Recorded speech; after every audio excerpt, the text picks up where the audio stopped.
আজি শাওনৰ 12 তাৰিখ আজি শাওনৰ 12 তাৰিখ আজি এটা দিন যিটো দিনতে আমাক এৰি দেউতা বলে গ'লগৈ একদম ক'ত আছে আৰু আছে ধুনীয়াকৈ আছে তেওঁ তো আজি শাওনৰ 12 তাৰিখে দেউতাৰ শ্ৰাদ্ধ পৰিছে আজি 3 বছৰৰ শ্ৰাদ্ধ 3 নম্বৰ শ্ৰাদ্ধ ন 3টা বছৰ হ'ল দেউতাই আমাক এৰি যোৱা তো সেয়ে আজি যাওঁ গাঁও ঘৰলৈ গৈ ভকত বৈষ্ণৱ দূৰ দূৰণিৰ পৰা মতা হৈছে কৃষ্ণ কৃষ্ণ তো সেয়ে যাওঁ সিদিনাখন গৈ বজাৰ চজাৰ কৰি থৈ আহিলোগৈ আজি এতিয়া গৈ কাম আছে আজি কামভাগ আমাৰ কেনেকৈ কৰা হয় কেনেকৈ কি নিয়ম কি গোটেইখিনি দেখাই দিম আৰু তো এখন ভাগৱতী সমাজৰ নিয়ম আপোনালোকক দেখাম জানে প্ৰায় জানে চবেই যিখিনি মানুহে জানে চবেই জানে ইয়াৰ নিয়ম কিনো আৰু আজি দেখামগৈ তেওঁ এইফালে প্ৰাঞ্জল ওলাই ল'লে আৰু এইফালে দেখিছেনে চাদৰ মেখেলা পিন্ধি একদম গামোচা চামোচা লৈ আজি পূৰা নামঘৰৰ ড্ৰেছত তো ওলাই লৈছে এতিয়া আমি দেৰি কৰি নাথাকোঁ বলক তাত গৈ লগ পাই আছোঁ নে কি দেহা তোমাৰ টোপনি যোৱাই নাই নেকি এয়া দূৰণিবতীয়াৰ পৰা আহি পালেহি ভকত দূৰণিবতী মানে বিহুগুৰি আপোনাৰ বৰদেৱীয়াক পিঠা খোৱা এনেকুৱাৰ পৰা আহি পালেহি ভকত আহি পোৱাৰ আগে আমাৰ টিঙত পানী এখন পিৰা আৰু গামোচা আৰু এটা ঘটি লৈ পূৰা ধুনীয়াকৈ আমাৰ এখেত আৰু বোৱাৰীজনী ৰখি আছিলে ভকতক মানে হাত ভৰি ধুৱাবলৈ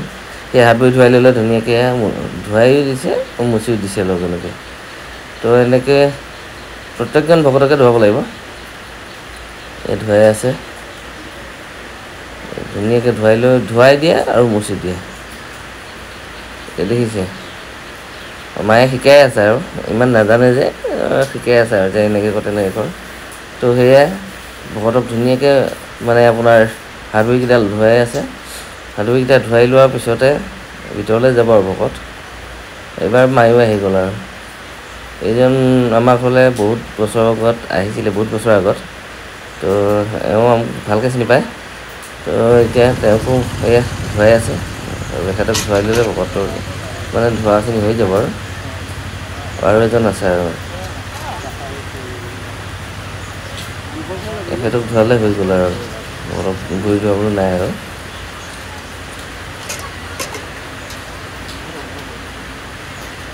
তো হৈ গ'ল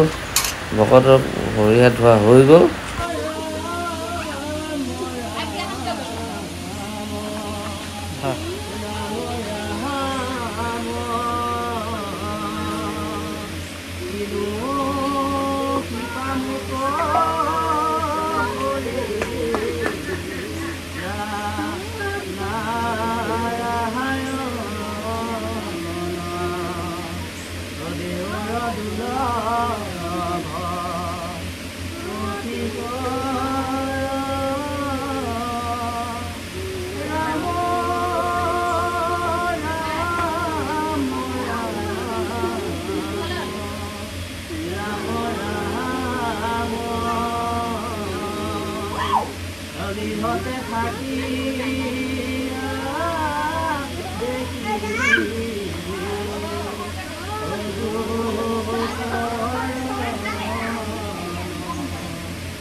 ভকত বৈষ্ণৱ অহাৰ লগে লগে আমি তেওঁলোকক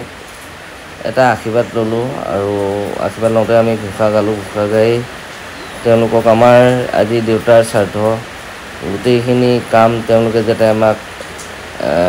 ধুনীয়াকৈ কৰি মেলি উদ্ধাৰ কৰে তাৰ বাবে আমি তেওঁলোকক ধুনীয়াকৈ মানে আশীৰ্বাদ লৈ ক'লোঁ যে আমাৰ দেউতাৰ শ্ৰাদ্ধ আজি শ্ৰাদ্ধটো ভালকৈ যাতে তেওঁলোকে কৰি মেলি আমাক উদ্ধাৰ কৰি দিয়ে আৰু ভকতো আহি একে লগে লগে সোমাই গ'ল নামঘৰলৈ এয়া গছা উলিয়াই আনিলে চাফা কৰিব লাগিব বহুত দিন হ'ল এয়া কোনো চুব নোৱাৰে আমাৰ মানে ভাইটিও নুচুলে দেউতা থকা হ'লে পাৰিলে হয় দেউতা হ'ল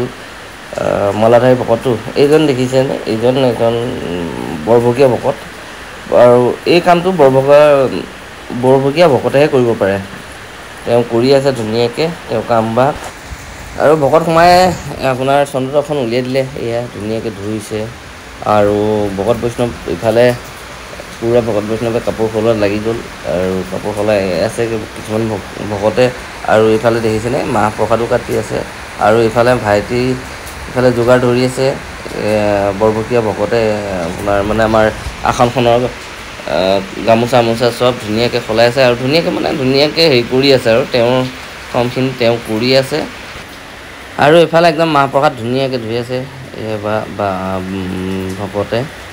এইফালে এয়াৰে আপোনাৰ ফল মূলবোৰ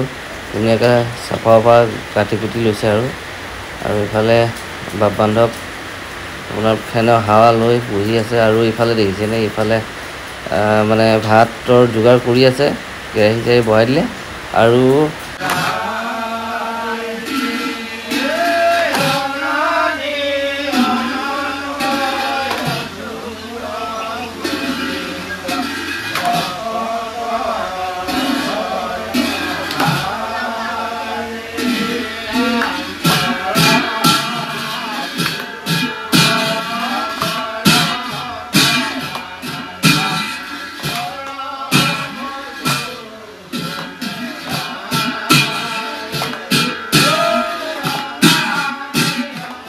আৰু এইফালে দেখিছেনে ভাত দালি ভাজি বনাই ৰেডি এইফালে পাপৰ নৰসিংহ বাদাম সৰু আলু এনেকৈ কৰি যিটো মানে আপোনাৰ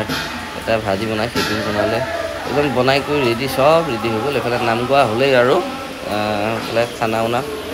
খোৱা হ'ব প্ৰসাদ আৰু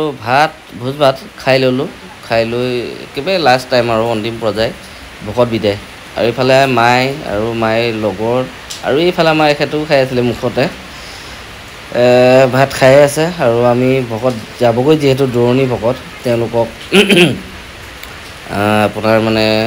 ভকত বিদায়টো দি আছোঁ ভকত বিদায় মানে কি আৰু ধৰক গামোচা এখন আৰু ধুতি এখন 51 টকা পইচা দিলে তেওঁলোকৰ আশীৰ্বাদ লৈছোঁ আৰু এনেকৈ কৈ ভকত বিদায় দি আছোঁ আমি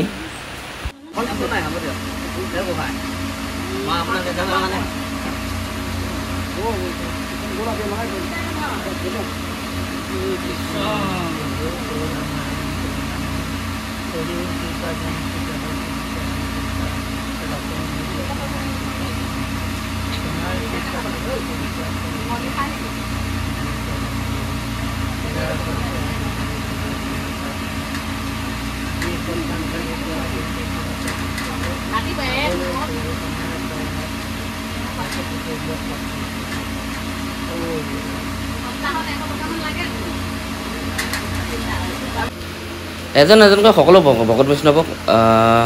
মানে তেওঁলোকক আশীৰ্বাদ ল'লোঁ আৰু তেওঁলোকৰ যি কষ্ট কৰিছে তাত সেইখিনিতো আমি একো দিবলৈ সামৰ্থ নহয় সামান্য হ'লেও কিবা এটা দি তেওঁলোকক শুশ্ৰূষা কৰিবলৈ চেষ্টা কৰিলোঁ তো এনেকৈ ভকত বিদায় আমি দুইজনে মিলি সমাপ্ত কৰিলোঁ